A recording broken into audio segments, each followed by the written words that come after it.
Hello everyone and welcome to Werven's World. Today I would like to make a guide of the Oozemancer in Tome, and the reason I want to make a guide is at the moment I'm in High Peak 6, so I'm almost at the end of the game, and I've actually kind of breezed through the game.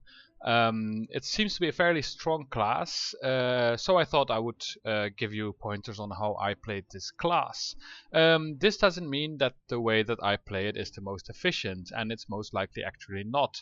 I already regret a couple of point choices I made regarding skills, for example. So don't take this kind of as like the guide to everything of the Oozemancer, but just the way I played it, and I've been having some success with it, so I thought I would explain it. So let's get started. So let's first start with race and stats. I started as a halfling, and the reason for that is I kind of like the halfling skills. There's Luck of the Little Folk, which gives you some extra critical strike chance, so that's very nice, and the bonus increases with your cunning, and you will casting a lot of spells or mental things, so critical strike chance is nice to have. There's also duck and dodge, so that's basically whenever you take a certain fraction of your life you gain evasion and some additional defense. I haven't really added many points in this. Of course 1 point is already nice to have, but it probably gets much better if it has many points, but I haven't really done that because I already found the class to be fairly tanky. And one thing I notice is that as a Oozemancer you have access to a ton of skills you kind of want to have, so I don't really have the points to put in it. Then there's Militant Mind, which is also a passive, and it basically means that, well, if there are 2 or more foes inside, you basically get much more tanky. For every foe after 2 you get a lot of physical power, spell power, that stuff, but you also get spell save, mental save, and even mind power, which is pretty important to the Oozemancer. Then there is Indomitable, which basically gets rid of a couple of stuns and dazes, and then it also makes you immune to stun, spins, and dazes. This is really amazing, and this is one of the skills I kind of regret not putting more points in, because, well, stuns are really, really dangerous, and getting rid of them is amazing, and being immune to them afterwards is even more amazing. So I might, if I would ever play Oozemancer again, I might put some more points into Indomitable. So I played as a halfling. You can also, for example, play as dwarves. They also have great skills. However, do take in mind that if you are a Oozemancer, you are immediately anti-magic. You're anti-magic, you get that skill tree. And that means that playing as a Shalor, for example, you shouldn't do, because you can't use the skills, because it's like arcane skills and you're not allowed to use those. So basically taking that race doesn't make much sense. About stats then. Well, first of all, for the Oozemancer, willpower and cunning are very important. They both give you mind power, and mind power is basically what, well, gives you your killing power here. Furthermore, they also give you a lot of cunning gives you some critical hit chance, and a lot of spells scale with your mind power or cunning. And cunning is then mostly in order to increase the amount of summons you can have. So at the moment I can have 7 max summons. So willpower and cunning are very important, especially willpower. So I max that first, and I kind of, as you can see, I have 107 willpower at the moment versus 77 cunning. So I really put an emphasis on that. Then it's kind of up to you. I really went the Constitution route because, well, I kind of like having more life. However, I'm not entirely sure if it's super necessary, and I now regret a little bit that I didn't go more into the Dexterity route, and that is because there are 2 prodigies that seem to be absolutely amazing, I think, which is this one that deals a lot of weapon damage to all targets within radius 4, so it's a really big radius, as well as superpower. I think that would work with it really well as well. So if I would have put some more points in strength and dex, I would have a really, really strong attack in a great radius, that would also disarm foes, and I think that would be very, very nice to have. Currently I went for spell feedback and tricky defenses, which are also great, but I think this might improve my offensive power by a great deal, and I think next time I'm going to try that. So instead of maxing out Constitution, I might divide it a bit more between Strength, Constitution, and Dexterity. So that is what I want to say about the race and stats. Next we can talk about skills, and this might be a bit long because there's a ton of skills that I absolutely love. A lot of them also show their power truly only when they have a high level in them, and for me the biggest one of that is the Poisonous Spores. And the Poisonous Spores kind of starts off not doing much damage, and it has a very small radius, but once you start putting points in it, the radius actually gets fairly big here. So it's actually a very nice spell to have, and I recommend definitely maxing it. But let's start at the beginning. There's Slime Spit, which is basically a projectile that bounces between foes and loses some damage per bounce. This actually does a fair amount of damage. It's a fairly good spell. I played basically at the beginning of the game, that was one of the spells I used the most. Now I don't use it as much as other spells, but I'm still very happy I put 5 points in it because it's pretty important. Acidic Skin. I'm not sure about this. I'm not sure how it scales, but basically you put a shield around you and people that hit you get some acid damage. And at level 1 that's not a lot, and it probably turns into a fair amount at level 5. But I must say, I probably don't think this is worth putting points in because, well, my killing power is already enough, and this doesn't give me anything in terms of defense, really. So I decided not to take this take this skill. Then there is Slime Roots. This is basically a teleport. You teleport somewhere within a range of 4 at the moment with an error margin of 3. So and then it takes 1 random talent off cooldown. If you put in more points, I think it puts more talents off cooldown, and you can teleport further and with less error of margin. So this is actually a really good escape skill, and I'm at the moment a bit sad I didn't put more points in it because the error of margin at the moment is way too big, and very often when I would like to escape, it doesn't really give me the accuracy I need for escaping. So I think this might be worth putting in some more points. Then there is Mucus. Mucus is quite great. I started with 1 point in this and then later maxed it. Basically you start making slime around you, and first of all the slime around you will poison foes that are on it, which is great. So basically people that are attacking you close by get damage every turn. Furthermore, you gain a lot of equilibrium while you're in your mucus. So the Oozemancer uses equilibrium instead of mana for casting skills, and you can actually regenerate it by standing on your mucus. So this is a really, really great spell to have. I also have it on autocast, so basically whenever I enter combat, it immediately casts mucus. It's an instantaneous spell, so immediately when combat starts, mucus will be cast.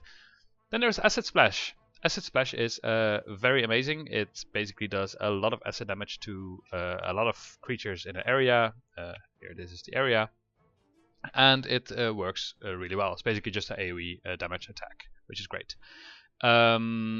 Also, you can summon mucus oozes over time, having the by the talent called Living Mucus. So if you have mucus, so there's some interaction here, then every turn there is a chance that a mucus ooze will be spawned, and these will attack enemies by spitting at them. If you then cast Acid Splash on the enemies, the mucus oozes you have make an extra attack against the enemies, so that increases your damage even further. Then there's Ooze Walk, where you can basically teleport to other mucus tiles. So basically if you have mucus somewhere, you can teleport to that mucus. And Acid Splash also creates mucus, so both with 2 skills you can create mucus all over the map basically, and then you can teleport to them. I don't really use it a lot, mainly because I haven't really felt the need to escape very far, and if I do, I tend to use Slime Roots or something, because Ooze Walk actually requires mucus, and most of the time there is mucus where I'm standing and mucus where the enemy is because of Acid Splash. So I haven't really used this to full effect, but I think if you would be smart about it, you could actually use it like in a good way. Then there is mitosis. When you take damage, there is a chance that a a bloated ooze, is spawned, and this bloated ooze actually is fairly tanky. And while you have them active, some damage you receive is shared with the oozes. So basically, it just makes you so much tankier. This is a great skill to have. I didn't max it immediately, but I think it's worth maxing in the end. Furthermore, the oozes, if you have this thing active, you restore some equilibrium per turn, which is great. Then there is reabsorb, which basically makes you merge with the ooze, and then you gain a lot of damage resistance, and you do some attack. It's quite nice. I've only put 2 points in it. I don't use it very often, but if I have enough oozes and I'm getting some damage, I might cast it. I haven't maxed it, and I don't think I will. Then there's Call of the Ooze. This is kind of cool. Basically, the oozes that are already spawned, you teleport them towards the enemy, and there they can start attacking. If you don't have the maximum amount of oozes, it will actually create, at the moment, 3 oozes, because I have it max killed. It starts at 1. So basically, I can have 3 bloated oozes at once by casting this spell, making me so much more tanky, as well as having NPCs that will basically distract the enemy, take damage from me, everything. So it's a great interaction there that really makes you tanky. Then there is Indiscernible Anatomy, and that's basically that enemies that crit you do way less damage, and you gain some resistance to disease, poison, wounds, and blindness. I absolutely hate blindness, so I max this. I'm maxing this. Alright, so then we go to Wild Gift and Wild Gift Moss. Mosses are quite interesting. They're instantaneous casts. It's kind of like an AoE around yourself where you create moss, but casting one moss will put all the other ones on cooldown. I chose 2 of these. One is Nourishing Moss that heals me every turn if there are enemies close by, so the moss will do damage to the enemies and then will heal me for the damage done. Which is great. It's a very good, basically, regeneration. So if there's melee enemies, this is cast, and immediately I will start being healed, which is great. It really helps your surviving. Then there's Slippery Moss, also a great spell, I think. It first of all, it does some damage, not great. I also haven't maxed it. But second of all, it gives enemy a 28% chance of failing to perform complex actions, which could, for example, be casting skills and all that kind of stuff. I've only got this at 2 out of 5, and I would like to max this a bit more. Which these are actually the skills I'm now putting some class points in. Then there is Ooze Beam. This is a great skill. It's basically a laser, and it can shoot through enemies, so you can hit a lot of enemies with it, and it does a certain amount of damage. And it's a good nuke, basically. Natural Acid is a passive, and whenever you do acid damage, for example with Acid Splash, then for a couple of turns, the nature damage you do will increase. So yeah, that's it. So basically, you just need to cast your spells in a certain order to gain advantage of this. There's also the opposite of it, which is this one, which is if you do nature damage, you get a bonus to acid damage. So I only put 1 point in it. They're probably really good if you really pay attention to the order you cast your spells, but I haven't really bothered. I think my damage is basically high enough at the moment, so I haven't really bothered. Mind Parasite. I love this skill. I try to use it especially against mages. Basically, I try to hit an enemy, and if it does, then they get a Mind Parasite. And every time the enemy uses a talent, other talents are placed on a cooldown. So basically, it's much harder for them to use their skills, which is great. Unstoppable Nature. It gives you some nature resistance, which I wasn't really looking for, really. But if you get hit, or anytime, you deal damage with a Wild Gift, there is some chance that a Mucus Ooze will spit to the target as a free action, so basically you get some extra damage. I think I might as well not have put points in this. It's probably a pretty okay skill, but there are so many skills I want to have, and I think this one might not be the best one for me. Acid Beam is basically the same as the laser, the Ooze Beam. It just does acid damage. Great spell. I happen to have a lot of extra acid damage and acid piercing in my equipment, so this one actually does a lot of damage to me for me. So that's a really great skill. Then I put 1 point into corrosive nature, and for the rest I haven't really put points anywhere. Corrosive blades you have to unlock as well as oozing blades, basically with how do you call them? Category points. So great things to have. So let's get started on the generic skills. Well, so I have Halfling. I think all of them are quite good. The first one, Luck of the Little Folk, might actually also be worth putting a bit more points in, so you get a lot of critical hit for longer, basically, because the cooldown gets decreased. Duck and Dodge I haven't really cared about, but it's probably, I mean, 1 point already does a fair amount for your tankiness, so it's great. Militant Mind, I already talked about this. It's great to have. You get more and more tanky, and being tanky in this game is always good. Then there's Indomitable, which I wish I had put more points in. It removes stuns, dazes, and pins, and it makes you immune to them. Then I trained combat training in one of the cities, and then I took Thick Skin, and basically it gives me 15% damage reduction, which is really great to have. Of course, if you take this, you need a fair amount of Constitution, so yeah, take care that I had to put a lot of Constitution in order to take this skill, which of course reduces your chances of putting it into Dexterity or Strength, so that's up to you. One of them I'm now regretting a little bit. I took armor training in order to wear massive plate armor, and the reason for that is that all my wild gifts, normally you gain fatigue effects casting spells. However, wild gifts are not affected by this, and basically everything I cast are wild gifts. So basically you're a caster that can wear heavy armor, which is great. So I took this, and then I happened to find a pretty cool light armor that actually gives me a lot of armor and armor hardiness and defense. So I'm actually now a bit sad that I put all those points in it. It wasn't necessary, but of course you might find a really good heavy armor, and then it would be worth putting points in there. For the rest, I haven't done anything because they're kind of useless. I haven't put any points into cunning. It might be good to put some, for example, into charm mastery to allow your charms more often, but personally I haven't bothered.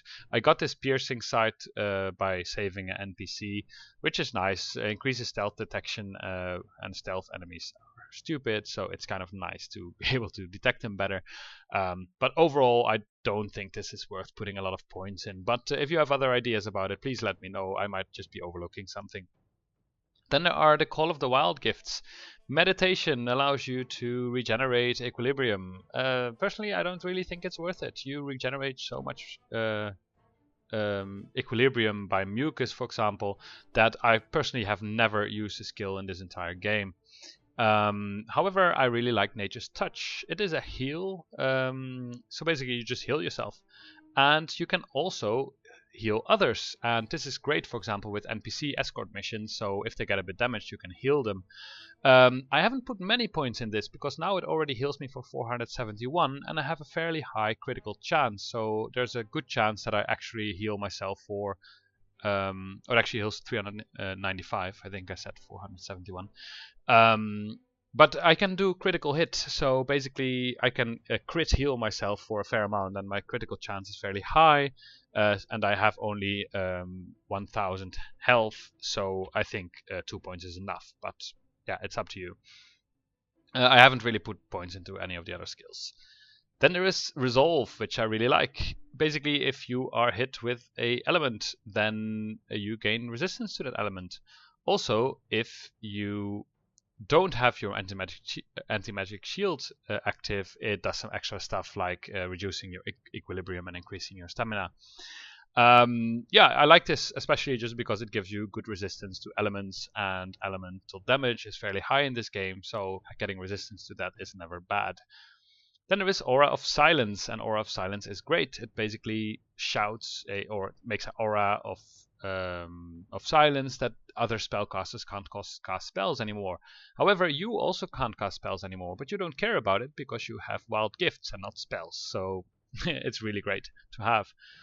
Then there's Antimagic Shield, which basically reduces non-physical, non-mind element damage. So basically the fire damage, nature damage, all that kind of stuff gets reduced, which is really, really nice. This shield can go away, but I basically put it on auto cast that it's basically always up whenever it's possible. However, I put this on auto cast whenever I'm outside of combat because the usage speed is 100% of a turn. So that means that it would actually take up a turn, and if it would just auto cast it when I'm in danger, I might actually die from it. So I put it on auto cast whenever I'm not in combat, so that most of the time this anti-magic shield is up. Then there's Mana Clash. This is really good against, for example, casters. You drain the mana and then you do a lot of damage to them. I wish I put some more points in this. It does a lot of damage against casters, and casters are generally super dangerous. So I think this might be worth maxing actually. At the moment I do 356 damage, and already I noticed that it's quite nice. So and you drain their mana, so that's also kind of nice. They can cast less spells. Good skill, I think. Then there is the fungus, and I really, really enjoy this. Basically, I use a infusion regeneration, which heals myself for 651 life over 5 turns. Having this wild growth makes that 10 turns, and I checked it. It's not that it heals me 651 life over 10 turns. It actually also doubles the amount of life it heals you. So basically, I would regenerate like 1300 life over 10 turns, which is really great because the cooldown of infusion is only 15 turns. So I only have to wait 5 turns before I can cast it again. It's a really nice spell. Fungal growth, also nice. Basically, it gives you a regeneration effect whenever you get a direct heal. I didn't max this. I thought this, well, if I heal myself with nature touch, I also get some regeneration with it, which is nice to have. Haven't really put any points anywhere else.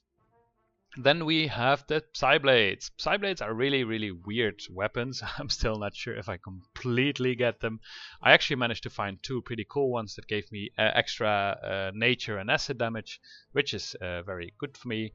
And these things increase your mind power. This one gives my guy 20 extra mind power, and this one 36 extra mind power. And mind power scales with a lot of your spells. So having Psyblades, yeah, this skill basically just increases the efficiency of your Psyblades. It also makes you do a lot of melee damage. So even though you're kind of a caster, don't be afraid to get into melee, because you will do a fair amount of damage. But of course, be wary of your health, even though you are fairly tanky. Yeah, then there's Thorn Grab. Nothing really special, I think. I haven't really even tried it, but yeah, you can slow someone and do some damage. Yeah, I haven't really looked at it much. But this one I like, Leaves Tide. It's an instantaneous... it costs 1 turn, but you will bleed the enemy, which is not the reason I chose this skill, but you and all allies will be covered in leaves, which grants them a 38% at level 2 chance to completely avoid any damaging attack. So basically, you get some kind of evasion percentage. So half of the time you don't even get hit, which is really great. Also one of the skills I'm now kind of want to max. I don't have any points for it at the moment, but I wish I would have maybe put in some more points into this, for example, instead of armor training, because, well, it seems to be a really, really good skill. So now we have had all the skills. It was a bit of an explanation, but I hope I made clear why I took certain skills. So if you disagree, maybe you have a better build, more efficient build, please post in the comments, and I'm also very happy to learn. This is just basically the way how I played my Oozemancer, and I hope I convinced you of my way of thinking about why I chose certain skills. As an addendum to that, don't unlock Wild Gift Fungus with category points. You will actually get this skill tree from the quest line. I think it is with that big mage in Daikara Mountains. I'm not entirely sure about that, but you will unlock it fairly early in the game. So no need to put a category point in it, because it would be a complete waste. Then we go to equipment. Nothing really to say. I mean, it's fairly clear what's nice to have. I just took the biggest, baddest mine stars I could find, especially because these had extra acid and nature damage, and they had a good mine power stat as well. So I really like these. Be careful, you are a anti-magic character, so you can't use arcane items. So that restricts your item choice a little bit.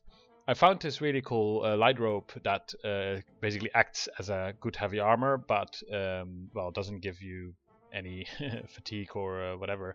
So it's actually quite nice. Oozemancers don't care about fatigue, but for this, if you want to wear this, you don't need any points in armor training in this skill. So that is quite of a nice armor. I like it. I haven't found a better heavy one yet, so but there probably are. Yeah, I won't really go into any other details. I'm basically just looking for stats like willpower and cunning. Also, here, for example, this hat does plus 18% acid damage, and most of my damage is either nature or acid. So looking for acid and nature penetration is never bad. You can see here that you can first of all see that I died a couple of times already, and this is very much a shame because all but one, is that the way to say it in English? Basically 4 of the times was completely my own fault. Once I was just standing in water without realizing it and just attacking enemies, and suddenly I was dead, and I was like, huh, what happened? I was basically just, I got so addicted to this game again. I was playing it late at night, and just at some point you start losing focus and you die. And it was really a waste, really a shame, because I went so long without dying, and the game is actually fairly easy as this class, and I was just not paying attention, and I just died. I opened vaults that I shouldn't have, things like that. So I really, one death, I'm not entirely sure if I could have, I probably could have avoided it, but I don't necessarily blame it completely on myself. But the other 4 were just complete stupidity. So don't let this scare you away. I don't think you have to die at all if you just play a bit careful, and cast your skills in the right way. Look after your cooldowns. I don't think you'll have much problems. But what I wanted to show you is that I have a fair amount of damage mods, but mostly I have plus 71% acid damage. That's why my acid beam does so much damage, and plus 36% nature damage. Then I also have damage penetration, 44% for nature and 20% for acid. So yeah, I really like those mods because it basically just increases your damage by a whole lot. My crit chance is 45% at the moment. Not the best, not worse, not super bad. It also, of course, increases my heal critical chance by 45%, so that's not bad. So overall, well, these are my stats. They're probably not the best. They're also not the worst. The game is absolutely, it's kind of like a breeze at the moment. It's not very hard, and I'm already at high peak 6, and I'm being over leveled by like 16 levels most of the time. Most of the monsters here are like level 62, and I am level 46. So anyway, that was kind of my guide. So yeah, start playing if you want. After this, I will put some videos in of how I approach some battles. So if you don't want to see those, you can kind of now just, well, quit the video. But now I will play some videos of me, for example, opening a dangerous vault and going through my thought process on how I beat the enemies there. So anyway, I hope you enjoyed this guide. I hope you found it useful. As I said before, this is probably, or almost certainly, not the best way to play this class. It's just how I did it, and I couldn't find any video tutorials on this Oozemancer, so I thought, well, might as well make one and then hope it helps some people. So I hope you enjoyed it, and see you next time. I completely forgot to press record. I'm now in the last area and I'm fighting the boss, and I just killed one of them and I turned level 50, which actually gave me plus 10 stat points, or actually plus more, I think.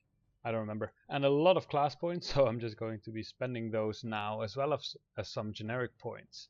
So I'll be bumping up this as well as Indomitable. And what shall we take here? A bit better teleport would be good. Maybe some extra tankiness. I'll just do these mosses. Some extra tankiness in the form of absorbing oozes and maybe summoning more mucus. There we go. So actually now I just became way stronger, so I should have actually put an effort into becoming level 50 before I started the boss.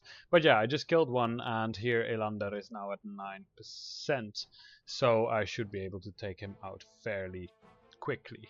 I don't really have any talents ready now.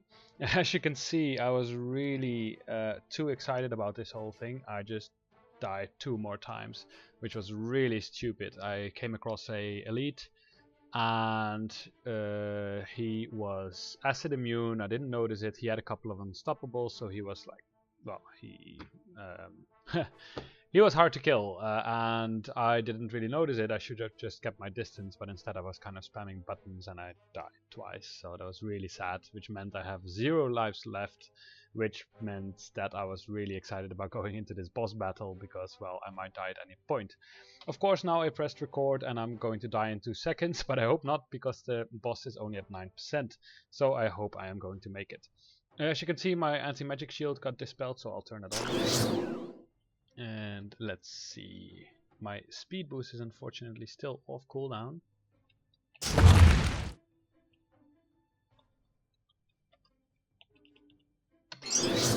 Ah, there. That was easy. Ha! Tactical Master fought the 2 sorcerers without closing any invocation portals. And now I can choose how I'm going to end the game. So, in any case, this proves that this build is viable. Yay! I'm very happy about it because, well, I actually never played a Oozemancer, and I read a bit up about them and I started playing it and I was having a lot of fun, so I thought I might as well try and make a guide. And now it actually worked, so I'm very excited about that. So, once again, I hope you found it useful and see you next time.